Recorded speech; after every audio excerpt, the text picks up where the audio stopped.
And ABC 7 business commentator Richard Stern is joining us now. We did finish in up territory, but not nearly as high as some of those intraday highs, Richard.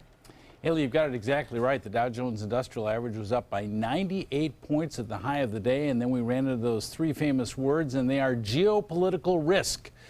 President Trump, on his way to Florida this afternoon, mentioned that if necessary, the U.S. would go it alone in Syria and also in North Korea. That certainly scared investors as plus 98 almost went to break even, did stay in plus territory, and we did rally just a few minutes before the close. So we had a positive close, and the Dow actually the worst performer of the three indexes we follow on a regular basis. Let's take a look at how we closed out the day.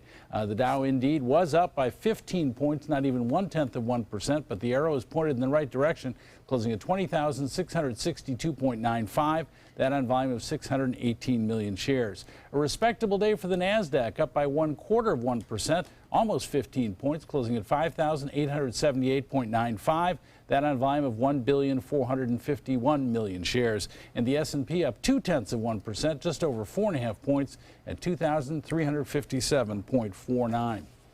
Well, it looks like all those 20% off coupons are finally working at Bed Bath & Beyond. The retailer, like many retailers, has been struggling lately. Its stock has been down 7% so far this year and down 23% in the last 12 months. But today, the stock was up by 6% at the high of the day, up by more than 3% at the close. The company said its same-store sales did show an improvement and also said it was increasing its dividend by more than 15%.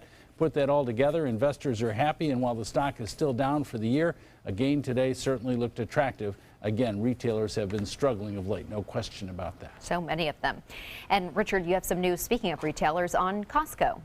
And another retailer that's bucking the trend. Costco really today announced a same-store sales increase of 6%, which is very impressive. And as you'd expect, the stock was up on that news as well. All right. Thank you, Richard. You're welcome.